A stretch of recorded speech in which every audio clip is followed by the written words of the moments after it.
All right. Gonna move a couple things here.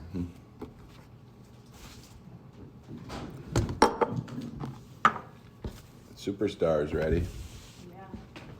She just did her. Are you recording? Yeah. I won't say what she did. I am recording. Well, how much can a cat do?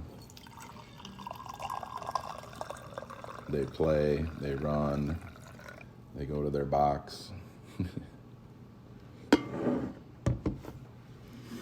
getting warm towels. Come here, Starry. They already started cooling down in the dryer, so. Yeah. Maggie's totally trying. Is it a bit much? Yeah, she's trying to get on it. I just pulled it down so she could. Oh, she wanted to let on it? Get on it and snuggle up. Usually she likes it around her back, but it's okay. Well, maybe I messed it up for her. She can manage. She will. I like your survive. your phone prop. My audio prop. Your audio. Yes, that's my Byrna pepper ball gun. That is a CO2 pepper ball self-defense gun produced by Byrna, or Bryna, B-Y-R-N-A, Byrna. And it is a legal self-defense gun. Cheers. Ching, ching. Ching, ching to that. You don't need a permit for it.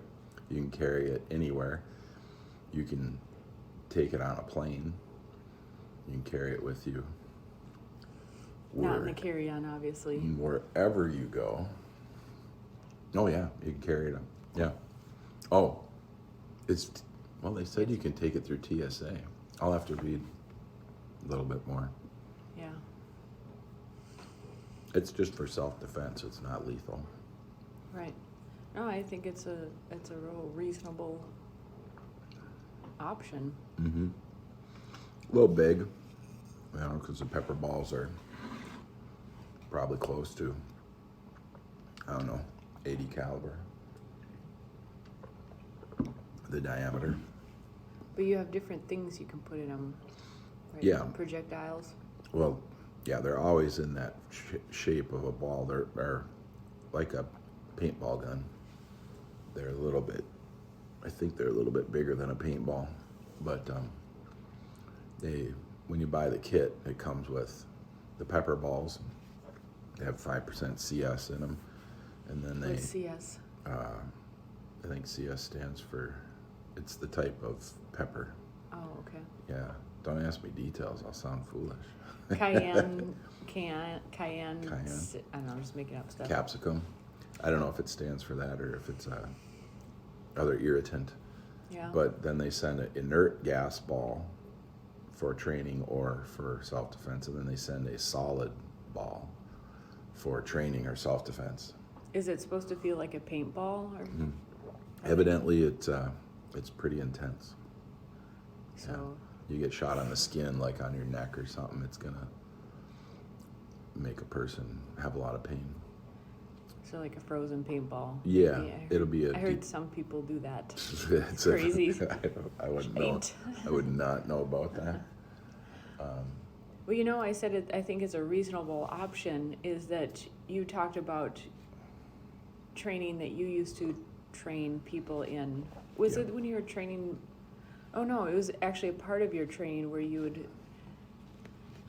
I don't think it was necessarily for fun, but it was illustrative, where you would get sprayed with pepper spray. Well, I got sprayed once. We had to get sprayed, and then we had to grab somebody, and we had to submit them. And you could still do it. That's the thing is, if you're still in range, anyone who has any kind of awareness or instinct to grab, mm-hmm. If you're in pepper spray range, you're still in lunge range and attack range. This is a deterrent at a distance. Yeah, this is effective probably at about 25 feet. That'd be about the farthest. And it takes Maybe you 30. out of range of being close to the pepper spray also. Yeah. I mean, if the wind is going towards you, if you're spraying with Well, it's your, enough pepper. I mean, if you shoot them in the chest, it's going to pop and it's going to go up towards their face. And then it'll be on them and it'll be powdery kind of, so it kind of puffs off the clothing and is floating around. Mhm. So, yeah. And it's painful. The projectile, when it hits, it has to hit with enough force to break. And so the way it propels, I've only watched videos because I didn't want to waste my balls. Mhm. My Good thinking. Yeah. Thanks for the comeback. Uh-huh. Well, we're sitting here. It's a Friday morning, and we're Yeah, I actually, sometimes Fridays are easier in the sense to like chill and like, I've gotten hopefully by then a certain amount of work done that I can feel a little more by Friday. relaxed. Yeah. Yeah, So here we are. I've gotten a That's certain wonderful. amount of work done because I worked all week. Yes. Well, there's that. Yeah, It's I was just a certain hoping amount. when I woke up this morning. I was hoping I got a certain amount of work done. You were hoping you got a certain amount of sleep done. Yeah, Probably more than work. why? Because I was up at 3, Because the objective of going to bed is to sleep. changing out machines at 3. Did you? Yeah, Oh, yeah. way to go. Way to go. Nice. Well, we have robotic machines, but they run out of what are called pallets. So we have small pallets that go in that we have vices or work holding on mounted to. And one machine ran out 10 pallets last night, and the other machine ran out 20 pallets. Wow. Yeah, so we ran 2 different parts last night, one in each machine. And it's really nice because they ran second shift and third shift, and then all I had to do was shut them down. But Great. Yep, it's very good having a second and third shift Yeah. that just run. And Alex sets them up really well so they don't have any problems, and then I come in and take care of what I take care of. So, Great. yeah. Sounds really good. Robotics, automatic running, and medium-sized production.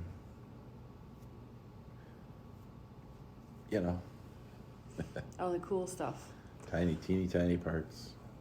All right, so we were going to talk about coping, or that came up. Coping. Yeah. Is that marital art number 5? I don't know. Because what would be a good coping number? We skipped number 4, which is lovemaking. Oh. And we're not talking about that yet because it's a long conversation. Yeah, it's a 21-year conversation. So coping, that just kind of like sprung up in our early preparing for all this. Just Yeah. kind of. How It do was you kind of joking, and how did it? It's a coping mechanism. Oh yeah, yeah. So, first of all, do you think coping is a healthy strategy at any point? Yeah, well, everything is a coping mechanism, right? Breathing is a coping mechanism for not dying, right? So, drinking water is a coping mechanism for not dehydrating. So, everything's a coping mechanism, right? Mm-hmm. So, shaving your legs and armpits is a coping mechanism for not getting divorced. Well, yeah. Oh, we got a bird right outside the window. And the window is open. The window is open all night. Imagine that if you lived somewhere where you could have your windows open all night long and you don't hear anything except the frogs in the morning and the birds when the sun comes up. Sounds wonderful. Yeah, that's how we live. That's how we cope with being away from the cities. So here's what's interesting. So I do like looking up definitions because you think you know what a word means. Okay, let's do it. Well, this is by wordnik. It's Okay, not so I don't know. dictionary.com. It's not the, whatever, some older, well, I'll look up another one. Some just in older case. definition that was the Well, correct it's definition. Not, the Oxford Dictionary. Yeah, or we have to something. watch out for these new definitions. Yes. Oh, God. It's not, the origin of the word doesn't really matter. We want new definitions. So this is what's interesting is it's to contend or strive, Yeah. especially on even terms or with success. Yeah. So to me, cope has kind of had a bit of a negative Mm-hmm. connotation in the sense that like you're putting up with, but that's not this definition. No, I'm going to it's look up. coping skills. When psychology talks about it, they talk about coping skills, right? And Yeah. that is a positive. I mean, if you're striving, you can be running a marathon, right? And you're striving. Now, I didn't confuse that with striding because you're running. You're striving to continue, to finish. You're striving to be efficient with your motion. You're striving to conserve your energy and your strength, and all that's positive. But here's what's interesting. Dictionary.com. See, this one to me has a slightly negative. Yeah. Less. So it says, use without object. Coped, coping, to struggle or deal. Now, deal is different than strive. Mm-hmm. Strive has the forward momentum, intention, especially on fairly even terms or with some degree of success, usually followed by with. Yeah. Yeah. Okay. So what's the origin of the word? Scroll down. Well, that's dictionary.com. Let's go to last reference, 3 references, Merriam-Webster, to deal with and attempt to overcome problems and difficulties. Yeah. To maintain a contest or combat, usually on even terms or with success. An archaically means meet or encounter. Obsolete is strike or fight. Now that's interesting that they're adding. That's the obsolete term now? Yes. Oh, So man. You gotta love the modern day. I'm trying to find an origin. We don't think we want to use that definition anymore for that word. What's the origin of the word? Well, it's saying 14th century etymology. The etymology is what you're looking for. Yeah. Middle English coupon, from Anglo-French cooper, to strike, cut, from cop, culp, blow, from Latin culpus, alteration of Latin caliphus, from Greek caliphos. What was the Greek word meaning? Caliphos. That it doesn't say. Well, From French, probably from French cooper, to cut. Or late Latin kappa, head covering. Oh, caliphus was buffet. They just wrote it weird, so I couldn't tell that that's what the meaning was. Very interesting. right? Yeah, so So I like the derivations. I like the striving aspect, Yeah. because I guess it's so interesting. In my up until now, I've considered it that second definition, the dictionary.com definition, which was a bit more kind of to deal with, and maybe we even I would as a linguist look up the word deal, so maybe I'm misinterpreting the word deal as well. I look up words too. Does that make me a linguist? Yeah, I do. So- I use a screwdriver and I could use something downstairs. That make me a tool maker or a machinist? No, you'd have to make a tool. Oh yeah. Yeah. It could make you a mechanic. If you Mechanic? worked on something, you'd be mechanica. Yes. Yeah. So if you had to cope with somebody listening to this audio and saying your husband is obliquely forcing you into the feminine role by saying that if you don't shave your armpits and and shave your legs, he's going to divorce you. How would you cope with that?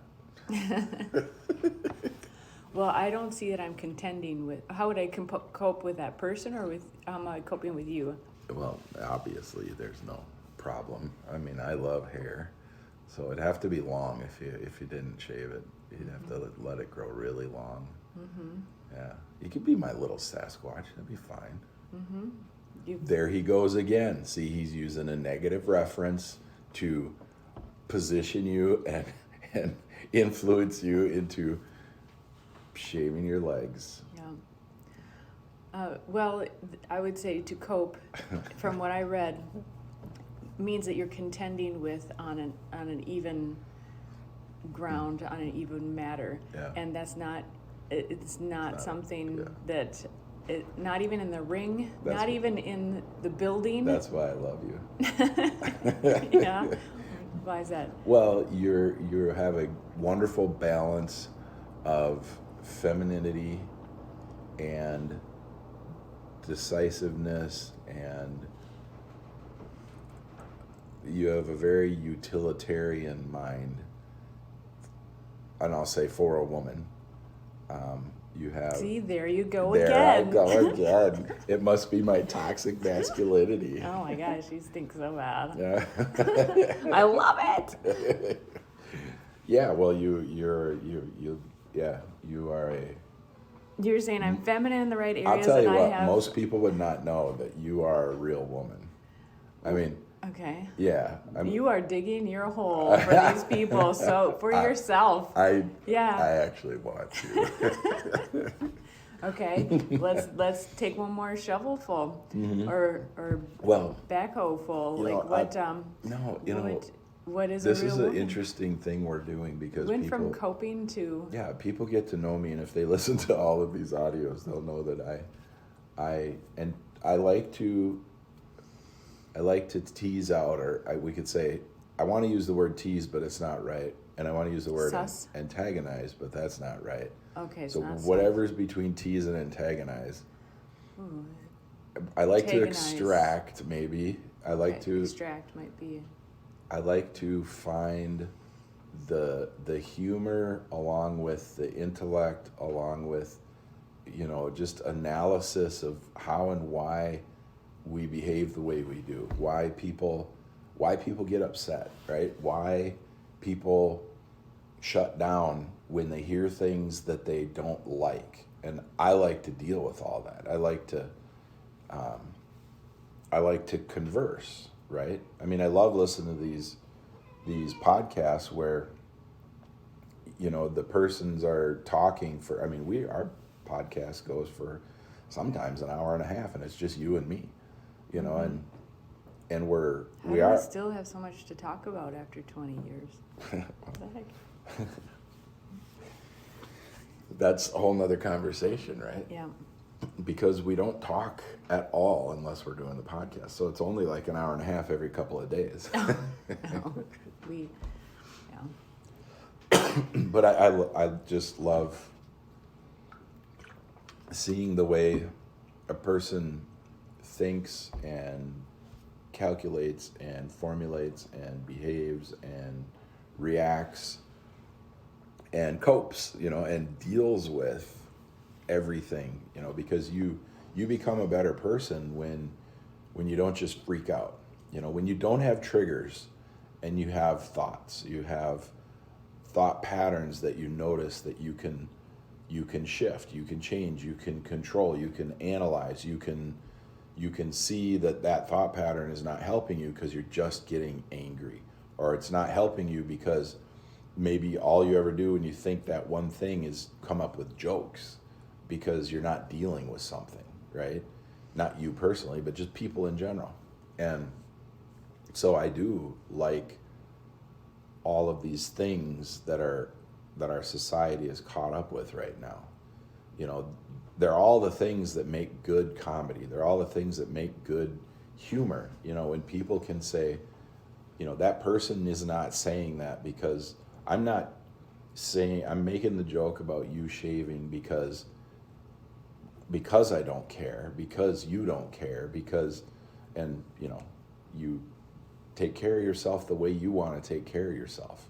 You never asked me, you know, and that's not the issue. The issue is that it could be an issue. And the conversation is around that it could be an issue if you made it an issue.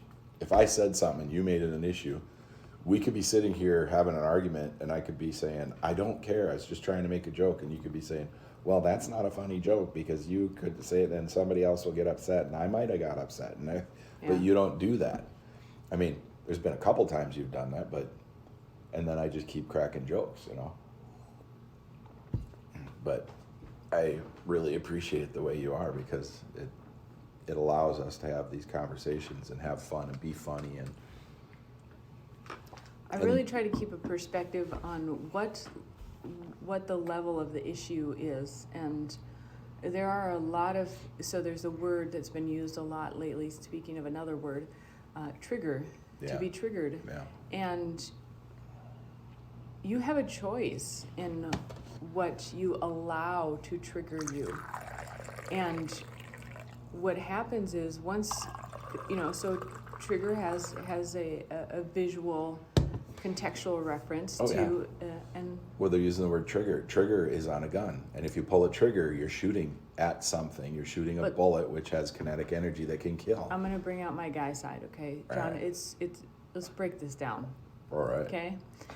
And so when you pull the trigger, there are mechanisms that happen before the bullet is released, right? Mm-hmm. There's an explosion of energy. Skipping a few steps, release, yeah. There's a release of energy. Yep. Built up energy. Yep. Spring loaded. Yeah. Well, and then just the firing. The firing pin is spring loaded, and then it hits an explosive object.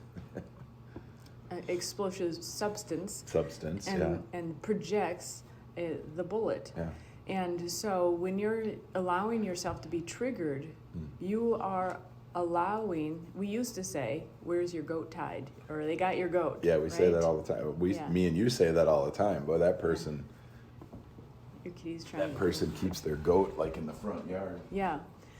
So if you think about this, if you're allowing yourself, because it is a choice, you can put the safety on your trigger and just say, pump the brakes. Before I get triggered, I'm going to decide if this is worth exploding my energy about, right, or if I want to use my energy somewhere else, because we do have just, you know, certain amounts of energy in a day. I mean, in our life, technically, and you know, how can you most productively use your energy? And so, getting back to, you know, you're asking me before, how would you cope with a person who says or does this? It's like, I really strive to be aware of my triggers, and particularly then where I'm using my energy.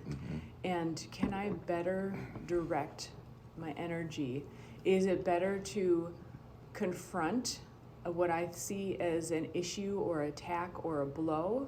Or is it better just to step aside and go, that was a weak throw, you know, or that doesn't even really matter. That doesn't threaten me, you know? You know what's funny? People who are less likely to get triggered because you brought up energy, and you think of energy conservation, are people who work out. And a lot of people will attribute it to, well, they're working out their stress, right? But people who work out also have thought through things. You have to make time. You have to be a thinking person to work out, right? To train, to work out, to do whatever. You know, the primarily the people who are getting triggered are not, they don't look like they're the people that work out. You know, especially if you look at the videos on the internet and you see the people that are screaming and hollering, you know, they're generally either extremely skinny, like with no muscle, or they are really overweight and screaming and hollering and being offended. But people that manage their daily life and work out and train something, you know, they understand efficiency. They don't get upset about tons of things. So a trigger doesn't even have to be something that whether you shave your legs or armpits and are, what is a woman, that kind of thing. Right. I mean, and that sentence can go in so many directions. But I'll bring up a general example. I'm not going to get into specifics, but yesterday I, quote, caught you selling some equipment that I had bought for a very specific purpose, and I didn't know you were going to be selling it. And I was caught off guard, and I was like, crap, because it was several $100s worth of stuff. Yep. And, so I decided... And it wasn't even the money, it was the purpose, and you didn't know. Yeah. You didn't know that I had talked to my parents, and you had bought that for my dad, and my dad wasn't using it, and he wasn't going to, and then we made the decision to get rid of it. And I didn't tell you. Yeah, you had made the decision without because me. I didn't know, because one of my guys said, I'll take it for sure, yeah. And he bought it. He didn't just take it, so, Yeah. you know. And so, I could have been... And you walked up on it. And I just happened to be walking by. You were coming back from a jog. You were out running.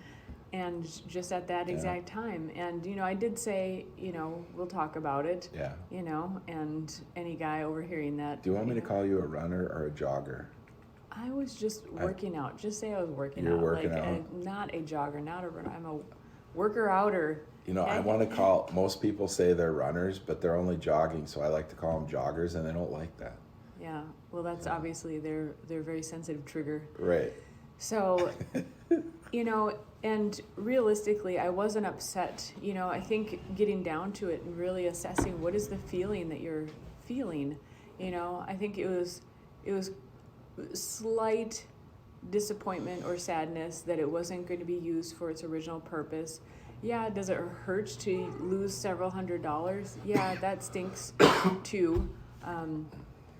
But ultimately is that I care more about the person and people Right. involved. Well, they were gifts, so Yeah. you know.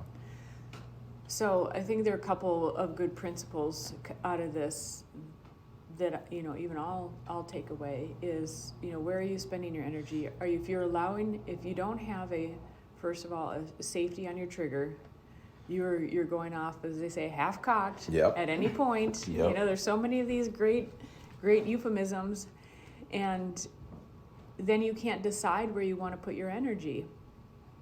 And then also, it's if you are going off and you find yourself a couple hours later winding down from a release, do you know what are the actual emotions behind it?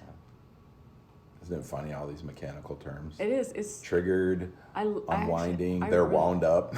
I really appreciate these phrases and learning where they come from. Yeah. Totally. So, getting back to coping, fascinating. There's things that I'll remember this conversation too. That to me, to cope was kind of a negative thing. Like you were just struggling uphill, but I suppose striving does have that. Striving is a it doesn't denote struggle, but it denotes that you're pushing towards something. At what point though does coping become not a healthy thing? Because you could be coping. What if we were coping with each other on something for 20 years? Is that... And we have been. Not just one thing. No, but if it's the one thing, if Yeah. you're coping Yeah. with one thing for... Yeah. I think it builds up resentment. It means builds up... you haven't developed skill, you haven't talked about it with the person it could be something you're coping with in yourself, and you're not getting beyond, you're not moving past, you're not progressing, you're not getting over it. Yeah, that's the general connotation of the term, because you hear psychologists say the person needs coping skills. If they're in a family that's codependent, or they haven't gotten to a healthy relationship point in their life with people, family, spouse, whatever it is, or even themselves. Now that you close the door. No, Oh, of course. She's going around. Oh, good. Okay. Yeah, we have cats, and if you close the door, Yeah, they're like. And it's not even that they saw the door was closed, it's that they heard a difference in the sound of something coming from that room. That's the laundry room, and so the sound is different. So they're like, hey, can I go in here? What's going on? So I'm going to change the scenario. So I had just brought up coping. Yeah. If it's over 20 years on the same topic, it's no longer, we can agree that's no longer healthy. What about, you brought up codependent relationships. What about if you're with someone who's, let's just say, way overboard on the narcissist scale, Well, and your coping skills have to be so on point that it wears you out? well, Like, can no, you really cope? You have to become narcissistic. I mean, so I'm a martial artist. You didn't have to, but you became a martial artist, right? Yeah. And so I think, I mean, if you consider me a martial artist, I'd accept. oh yeah, good grief. I mean, it's I probably know what you're capable of more than you do, because you have not taken your skills into a real life scenario to defend yourself. But I have, seen you move and worked with you for 20 some years now, and I've watched you work out with other people, and yeah, I mean, it's, somebody's instructor always knows more about them than they know about themselves, as far as their skill ability. You've been in the gym. We've trained environmentally. We've trained at home, for years, and and I've also seen you mountain bike. I've seen your skills mountain biking, and I can see your martial arts skill come out in mountain biking. The awareness, the balance, the lots of different reactions, and Cool. so yeah. All right. But yeah, when you're in a relationship with somebody who's got a problem that is an issue for themselves and other people, the person that's with them has to kind of become part of that problem. Dynamic. They are definitely part of the dynamic, but a lot of times they are part of the problem. I won't use specific scenarios or things that we have recently seen or been involved in, or names or genders, but It's a cardinal. we have friends. We have friends that we have conversations about if we should continue the friendship because of problems, and and when you get together with a couple and either both or one of them is causing problems, and you can see that it's not going to be fixed. It's acknowledged, but it's not acknowledged to the point where the one spouse is saying you shouldn't do that to other people, and then defended also. That's a problem. That's a massive problem, and that's a codependent relationship, and that is causing, they feed off each other, and they feed off the fact that the one person causes problems with other people, and then the other person defends that, and that's a massive problem. It's doomed to not work out, not between them, but between the four of us. It's doomed that we will not be friends with them long term, because it's like if you go over to your friend's house and their dog is biting you all the time, and you get wounds, and the friend won't stop the dog. You're not going to that house. Mm-hmm. You just, and they actually might even encourage. You stop going, and it's worse when it's just verbal. When it's just, and it's very passive aggressive, very narcissistic, very aggravating, and then it's just like, oh, that's just that person, haha, It is very hard to identify, especially if you grew up in an environment with that. Your illustration was great about the dog. That makes it like so real. Well, how many dog people? I mean, I'm a dog person. You're a dog person. We don't currently have a dog. We had dogs growing up. I've had dogs living on my own. We don't currently have dogs. But I gotta say something about dog people. Fuck off. I mean, people let their dogs do whatever the fuck they want, and they don't realize that you don't want to smell like their damn dog, you know? And you try and avoid, and you laugh, and you go, oh yeah, he's friendly, you know? And then the dog licks you, and then the dog rubs on you, and it's like, you guys realize your dog smells like a dog, right? You know, and I'm just like, I mean, I love dogs. Believe me, I love dogs. But if we stop somewhere and we're on our way going out to dinner or something, and then I got to go wash my hands and my arms. Otherwise, I smell like dog when I leave. And it's like, you know, I've had dogs, and my dogs would sit. And if the person wanted to go to the dog and pet the dog, that's their choice. And I would say, hey, he was outside today. I don't know if he rolled in something, you know. I can't smell anything, but I've been around him all day, you know. Yeah. So you gotta really, you know, control your goddamn dogs. You know, it's like, okay, this podcast is getting an E rating. Dogs love being controlled. They love it. They live for it.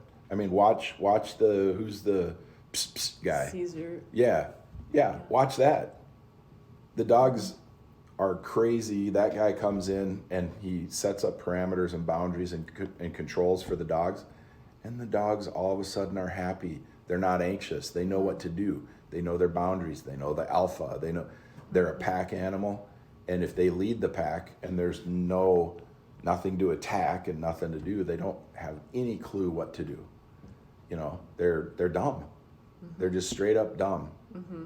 Their coping mechanisms are not high level. They're built for pack. Yeah. And the alpha then has to defend and hunt and do that kind of stuff. Well, dogs don't hunt and they don't defend. You know, people say they have their dogs for protection, but you didn't watch probably many of them, but you see those shows where people think they have protective dogs, and then they have somebody come and break in, and the dog runs and hides. I haven't seen that one. Or the dog runs up to the person and starts licking them and jumping on them. And oh, maybe I have seen a couple. Yeah. Or they, like you've commented, they have hardwood floors, and the dog may be trained, but they can't get traction. Yeah. Yeah. I mean, once they get a hold of someone, if they're trained, they're, you know, probably in trouble. But well, so a person's got to be afraid of a dog. Yeah. I mean, if you watch police attack dogs, that's a different thing. But if you listen to, you know, high-level criminals that are home robbers and that kind of stuff. I was watching this one guy, and he was like, they're like, well, what if there's a dog in the house? And he goes, it just matters if somebody's home or if the dog alerts, you know.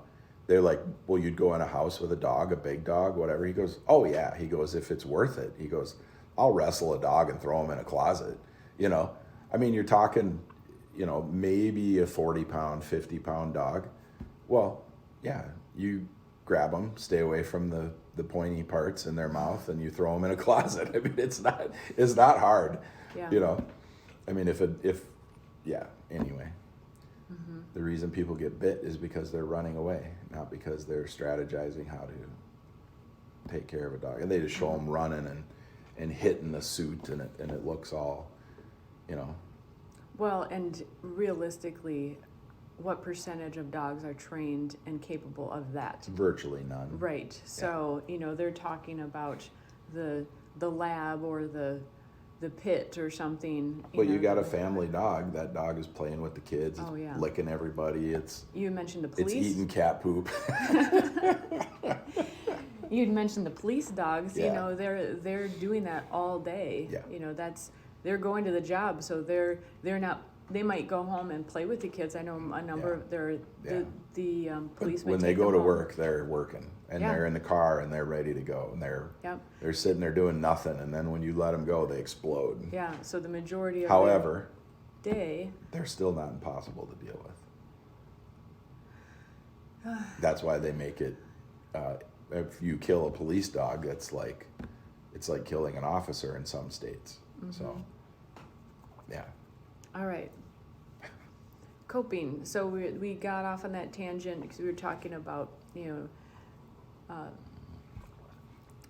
narcissist situations, you know, and so there are situations, that's a good illustration actually with the dog, a trained dog like that is kind of like a trained dog, protection dog is meant to throw you off or so you cannot cope. You're not on the same level. But we ended up talking about dogs because I used the analogy, if you go over to your friend's house and their dog is always biting you, that person's not going to be your friend anymore if they don't control your dog. And in a lot of relationships, there's a dog. Yeah. You go out with a couple and one of the person is a unruly dog and they're biting you or they're being passive aggressive. They don't even have to be agitating or irritating, but they're, So you'll like this question.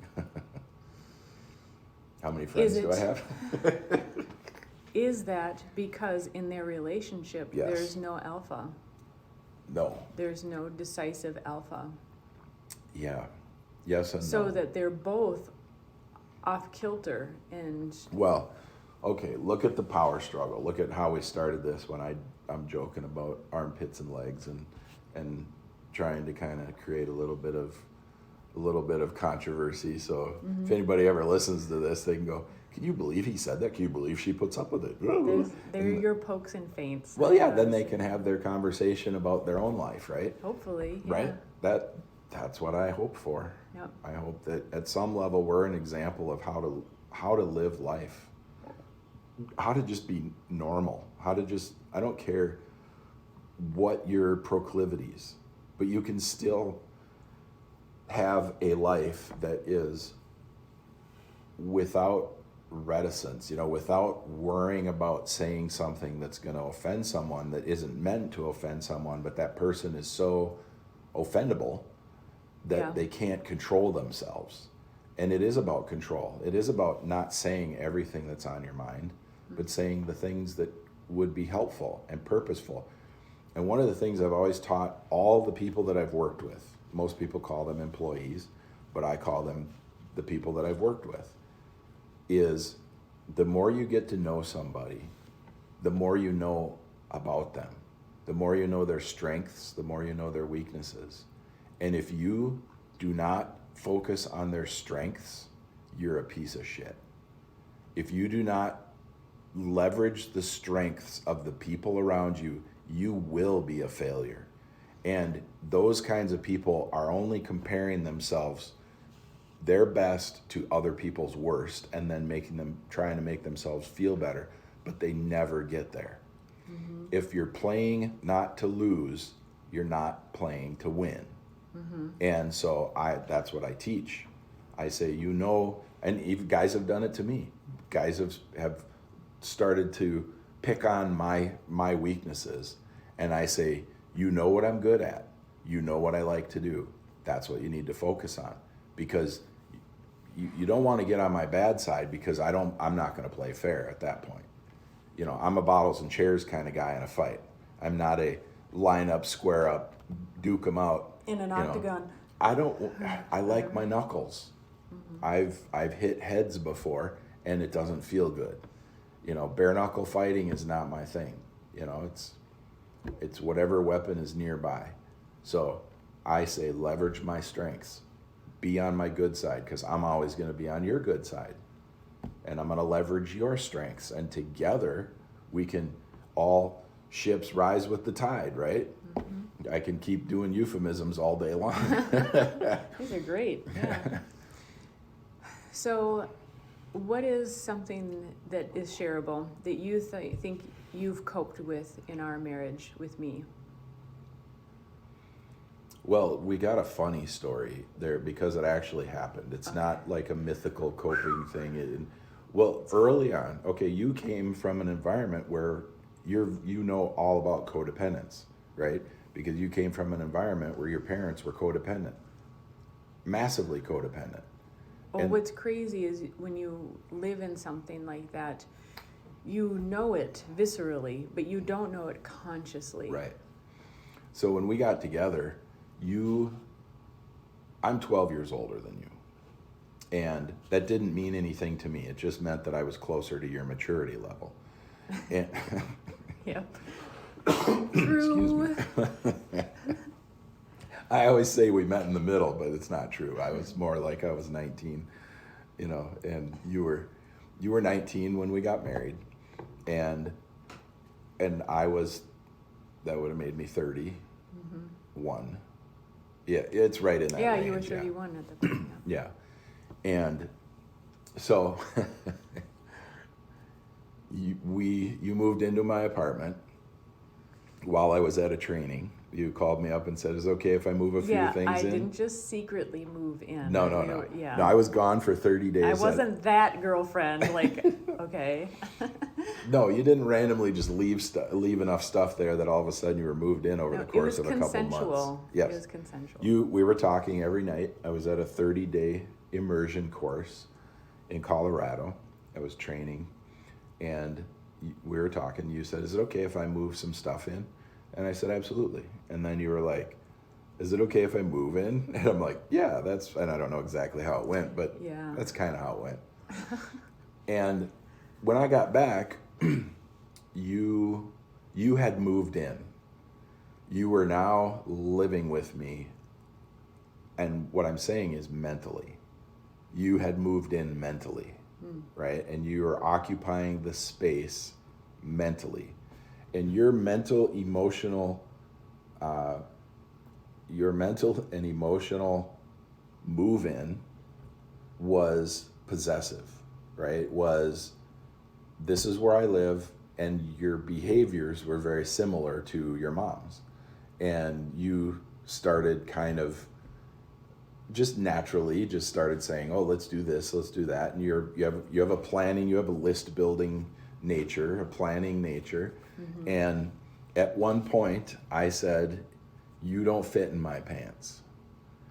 Because I said, you're like, "What?" And that's the way I like to say things like that, because it makes a person think, instead of just saying, "There's no way you can fill my pants, blah, blah, blah, you can't wear the pants in the family, yada, yada." I said all that separate, second. And I said, "You don't fit in my pants." You were like, "What?" And I was like, "You're trying to control everything, and you can't wear my pants because they don't fit. I'm doing this, I'm doing that, you're doing what you're doing. We need to come together." And we talked about dependency, interdependency, codependency. And I said, we need to strive. Right now, we're dependent, we're new. We need to strive to be interdependent, which means we don't technically need each other. We want to be with each other. But if we become codependent, which is what you had grown up with, we will destroy each other. We will not see the separation between us. And I had just got back from a 30-day NLP immersion course, neuro-linguistic programming. They don't offer that course anymore. That was a very unique course where I lived at NLP Comprehensive at a ski chalet in Colorado for 30 days. We woke up and it was NLP. All day long it was NLP. Into the evening it was NLP. Even when we went to the gym, me and another guy would go to the gym every day to work out, and we got a 30-day membership. And we would be doing NLP talk, NLP strategies, NLP behaviors. We were living it. And then when we would go out to dinner and they'd take us to this bar and grill, and then there was a dance floor, the instructors were like, "Okay," and they were giving us strategies for being out on the dance floor with each other, with multiple people, with one person, by yourself. I mean, we lived it, and it was phenomenal. And when I came back, I was ready for my life to be a million times better. And you were living with me when I got back. Well, it was a great time for that as well, because we hadn't been living together for 2, 5, 10 years and had our habits. We were just coming together, so it was a prime time for change. We weren't living together. I left for 30 days, so we were separate, and we're only talking on the phone, which is a phenomenal way to relate. People, back then it was a landline phone. It was, I would say, "I'll be back in my room at 8 and you can call me." And I think you were at our apartment using our phone, so that was how it was working. And then we would talk, and I was sitting on a chair next to a phone that was on a desk. And we would talk for a very long time, and you know, it was great because not only did we got to know each other through martial arts because you were a student of mine, and then you started working with my school, and then you started teaching me Spanish. It was a lot of fun. We had a lot of fun. And then I went away, and when I came back, we were essentially starting over from kind of being friends on the phone, you know, 30 days of just talking. Yeah. You know, it wasn't like... And that's actually really terrific because it's phenomenal. It's so easy to get physical right away, but it was that physical separation, and then you know, we were both already people who were just really loved mental stimulation and conversation, but I think that extra distance and time to just really focus on the conversation was extra good. But early on in this podcast, I said that you are utilitarian, and the things that I said, you changed. You were willing to erase the hard drive and adapt. And that was phenomenal. That was, you know, because I had just had my whole hard drive reformatted. You know, I had learned so many skills and integrated them and decided the things that I wanted to do in life, and it worked out. But the funny thing was, I told you that you can't wear my pants. You don't fit in any of them. I could pull them all out, lay them on the bed, you can try them on, you don't fit. And after that talk, you were like, oh, okay, I see what I'm doing. I'm trying to tell you what to do. I'm trying to control you. I'm trying to, you know, I'm acting like, you were acting like your mom acted towards your dad, because it was natural. Your subconscious said, oh, now you're living with a man. This is your man. And the programs start coming out. And this is how I watched my parents interact. And so now this is how I'm going to interact. And it's not even a conscious thing. So I didn't blame you. I wasn't like angry at you. I was just like, oh, I know that we need to shift this. And well, and you brought it to my awareness in a polite, caring, you know, reasonable way. Extremely loving way. Yes, definitely. And, you know, what I recognize now, too, is, you know, there are also personality traits. You know, I'm the first child of 3. You know, you grow up, you know, come over here, do this. No, don't go down there. You become a surrogate parent in situations. And so, you know, first children are known as being bossy or directive, and it's just natural. And I think, you know, well, they we've learn talked to about... take care of things. They're the first child. The parents don't really know what they're doing. And so, and I think astrologically, I have some characteristics that lean towards that way. I notice it now that I'm training people in to take over some of my roles. And I have to literally sit back in my seat so that I physically am disengaged from the situation. You have to let them do it. So they can come forward. It is so natural for me. And I think being in business for several years, doing the online business stuff, is that it sounds so weird, but is that... What do you have, a porn site? Oh, we do videos online of stuff. We're just coping, getting by. And you know, as roles need to be filled, you need to fill those roles. And so it hasn't been until recently that I'm like, wow, okay, I'm super involved and like in the driver's seat. And so I do think there's personality aspects, not just how I grew up, but, you know, married with some personality traits, so that it does, at times, I do have to really hold myself back and go, okay, does this need directing? Does this need my opinion even? You know, it's funny the way you say that, because most guys wouldn't say it that way, and I look at things from a guy's perspective, right?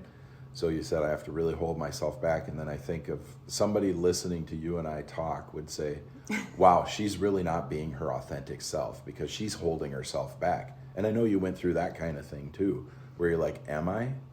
Am I changing myself for a situation and I'm not being myself? I was adjusting my trigger. I was adjusting what I was sensitive to and what I was going to let my energy out regarding. Right. because a lot of people they'll say everything that's on their mind, and then they find themselves, nobody wants to talk to them. You do have to hold yourself back, and guys hold themselves back all the time. Okay, so I'm going to backtrack. And so the example that you gave was of you coping with me was very early on, and it was me basically bossing you around. Oh, you were starting to be domineering. Yeah. And the coping was, here's where it illustrates that it was short-term coping. You had to do it a few more times, but it wasn't. I thought you were cute. You were cute, little Miss Bossy Pants. Oh, yeah, thank you. Holding up my bossy pants. Your bossy pants were really cute.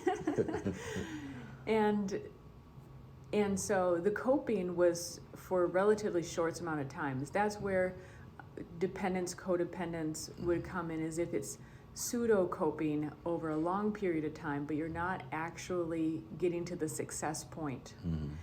And so that's your example. And I would say that's a good example because there has been success. You gave me feedback in a loving, caring way. Well, this one is for the guys. That was 20 years ago.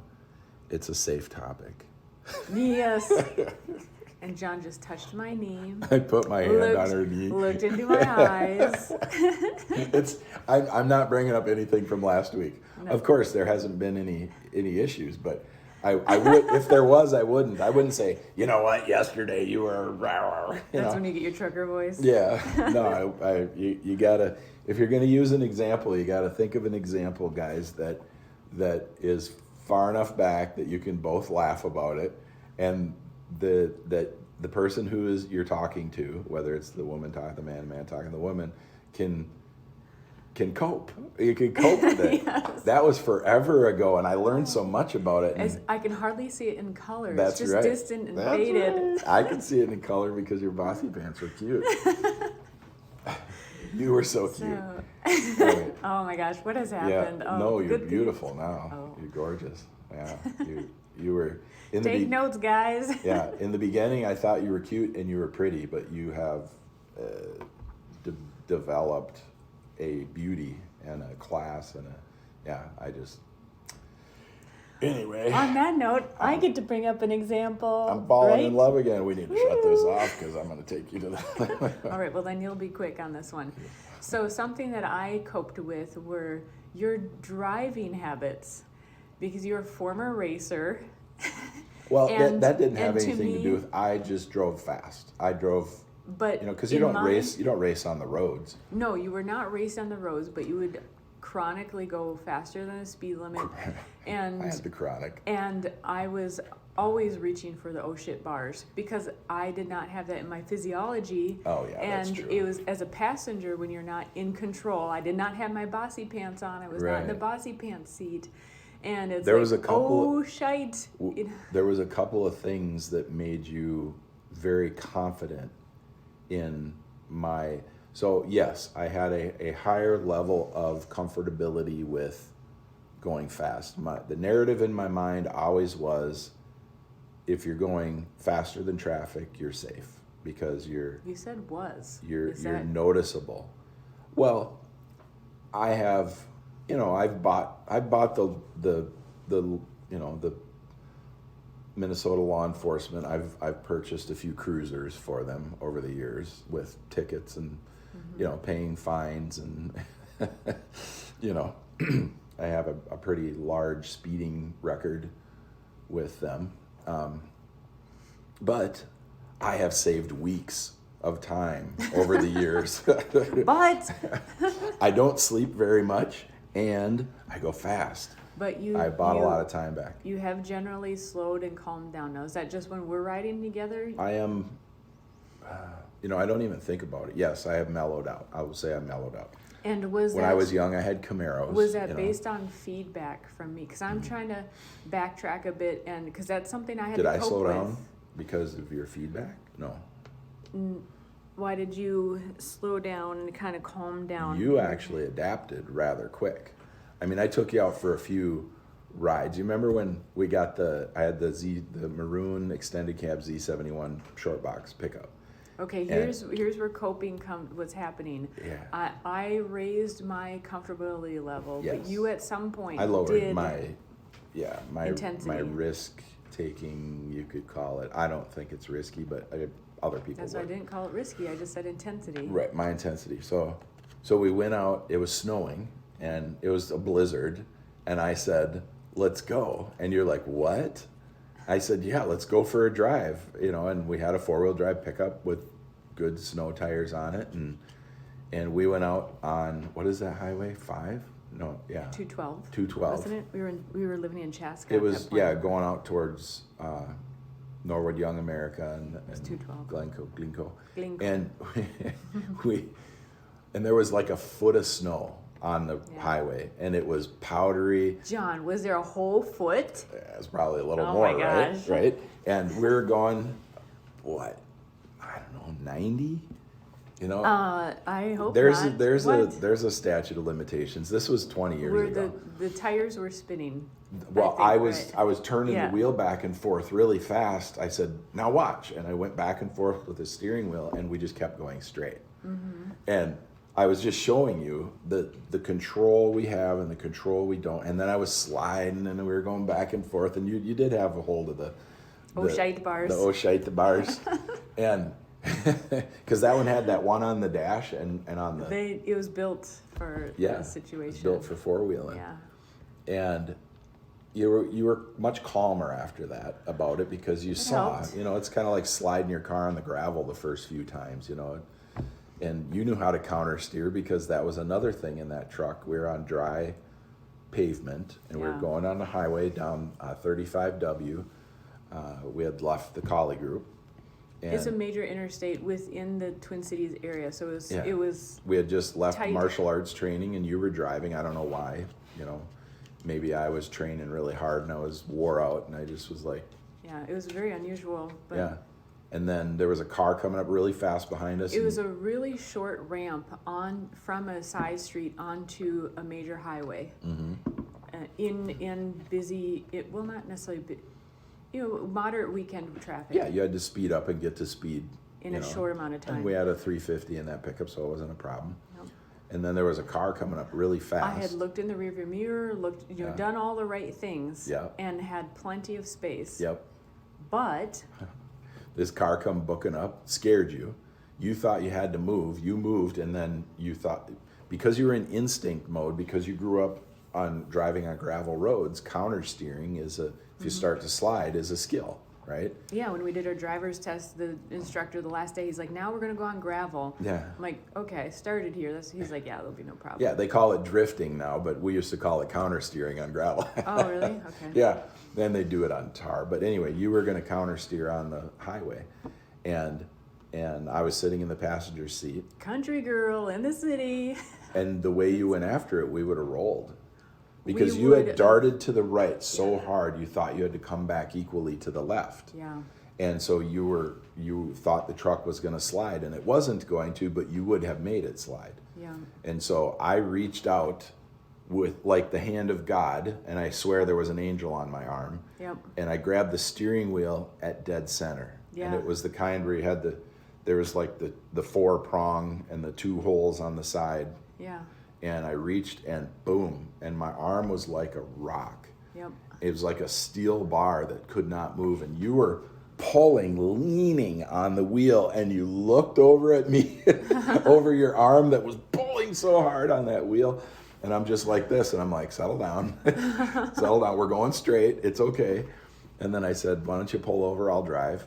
And so there have been a few instances where you have seen reactions that are very, very good, very properly reactive. We've been in the car. Mm-hmm. I've avoided situations, and I'm not saying I'm an incredible driver. I'm just saying. Well, you're a phenomenal driver. I'll say that. And I think this is probably a terrific example. I could drive with my eyes closed all the way to Minneapolis. I know. So this is actually probably a really good illustrative example, maybe more so for us, but if you can imagine, because it brings to the physical reality, like your dog analogy before. Mm-hmm. So I raised my comfortability and trust in your capabilities. And there has to be a certain amount of willingness. I think there's a point in relationships when you've been, quote, coping for so long, but you no longer will let that trust and grow. Yeah. Yes. And so you've cut yourself off. And then the other person equally then cuts themselves off to it's kind of like letting a rope out, like a safety rope. You're trying to save each other when you're coping. That's what they say, on equal ground, on an equal playing level. Yeah. And on an equal playing level, you will both, you'll help each other out, right? And that's when it's coping, when it's with another person. But once you start holding back, you either in your heart or in what you'll offer, like me I was going to say acquiescing, but it's admitting, it's acknowledging that you do have phenomenal driving skills and awareness skills. And so that helps to then raise my trust and confidence. And that's then, more what it is. It's the awareness. And then something happened along the way, though, because you have, whether it's realizing how much... I can drive the speed limit very easily nowadays. Yeah. But there must have been, maybe I'm just trying to force you into the situation. Come on, John. Don't you like my cute bossy pants? There must have been some point where Another you're example of a woman trying to control a man. that either, maybe you did end up spending just enough money to be like, okay, I'll slow down. Or you saw that maybe I had raised my comfortability, but still, like, there's just a limit, or I don't know. I'm not going to say exactly, but when I was younger, I was paying multiple $1,000s a month on insurance, and then I got dropped. They wouldn't. I'm like, how much, How much can I pay you? Yeah, yeah. Because then it became law too that you had to have insurance. Yeah, there was a time when you didn't need it. I don't think that was during my time. I think I always had to have insurance. I think that was earlier. Way earlier? Than me, okay. Yeah. I'm not that old. Oh, well, for some reason I thought that was, within the last 30 years. Yeah. But what do you think of that coping analogy, where coping is actually is a give and take if you're coping with a person? Well, if you're coping with a person, if you and I are coping, we're coping with something greater than ourselves. And that's the whole analogy that, that Jordan Peterson says, take the biggest load you can bear. Give yourself as much responsibility as you can handle. And then that you're not going to be picking on any of the piddly shit, right? Yeah. I mean, it's like don't sweat the small stuff, right? And it's like the 4 agreements, you can't take things personally, especially, I'm sure at some point somebody will listen to us talk and they'll start complaining about us and they'll send us a message or whatever, but it'll be like, well, we weren't talking about you, and we're talking about life. Yeah. And if you can't handle listening to a couple that's been married for 21 years this year talk about life, you got a hell of a lot more problems that you got to deal with. You better start coping with your own life. Yeah. And taking on your own responsibilities, because all I want for people, and I know you too, all we want for people is to have a wonderful life, to deal with the things they need to deal with, to have the successes they want in life. And to be able to deal with them. Sometimes this is about bringing to awareness what you may not be aware of, because those are the things that cause you strife. Right. I mean, that's all we want. I look at the world like they're all my children. And what do you want for your children? You want the best. You want them to be happy. You want them to find fulfillment, right? And you want them to work for it. You want, I built several forts when I was a kid. I'd find forts that the big kids had in the woods, and that's where I would find the Playboy magazines and the cigarettes, and and there'd be a beer can or something. And I built my own forts and that type of stuff, and several of them. And then my dad built a fort with me and my brother for us that was phenomenal.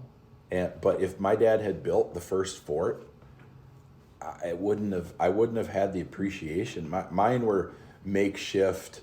I'd find some boards and I'd put a platform in a tree, and then I'd try and build some walls, and then they'd be weak, and then because leftover pallet boards that are all prickly and right. I was young. I was little. I was but I was trying to do my thing, right? I was trying to have cool stuff, and then my parents, we'd go for a walk in the woods behind our house, and I'd say, "Come over here. Here's my fort over here," and my dad, I'm sure he'd look at it and go, "Oh my God, whose kid is this?" But I was dealing with limited resources, limited skills, limited understanding. Yeah. I was doing what I could.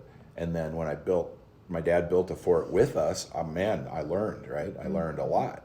I learned how to brace things with angle braces, and I learned how to, which direction to nail, and which, do you come up, do you go down, based on the way the force is going to be, nailing it to the tree on a higher point so it was strong on the bottom, so it had good reinforcement, and then cutting boards and making shapes so that you could go around things. And I learned so many things, right? And then he built the ultimate fort. We were building a shed for the snowmobiles and lawnmower, and he built a 2-story shed, and the upstairs was our fort. And we had bunk beds in it, and we had an octagon. Wow. We had a sliding pole so we could slide down to the basement. Holy cow. Oh yeah, geez, we had it. That's the ultimate. Really good. Yeah. Yeah, but I had my own shitty forts. I got examples from seeing what other people did, and then my dad built a fort with us, and then we moved into a condo. Yeah, it was great. It had an octagon window. My dad didn't just, do stuff normal. He put a really great finishing touch on things. Well, it's like your mom in the kitchen. You didn't just get brownies. You got like caramel fudge like brownies. Caramel fudge chocolate chip brownies with Yeah. a crispy top, and Right. the best of all worlds, right? Yeah. Yeah. And if we wanted pot roast for lunch, she'd make pot roast with potatoes and vegetables, and she'd make bread, and she'd, and then there'd be banana cream pie for dessert, homemade. It was just. Should we end on this point? Oh my God, everyone's gonna be hungry. They're gonna be like, "Screw you, Bachlands." Oh, now I get looped into that comment. I thought that was. Yeah, well, That was used to be. Well, I've always heard it as a singular. Yeah, you're a Bachland. Yes, but I usually wasn't looped into that. Regretfully or comment. not, you took my name. Yes. Became part of the tribe. Yeah. Well, that was fun. Yeah, Yeah, I'm sure we I think left a few things unfinished, but that's fine. That's Figure out your own damn life. Well, it should give nuggets at least to things to work with, think about, talk about, Yeah. and I really do hope. I think it'll help some people. It just even talking about it helped me to delineate some things. Yeah. Absolutely. Well, good. All right. All right. Make it a wonderful day. Absolutely. Bye now. Bye-bye.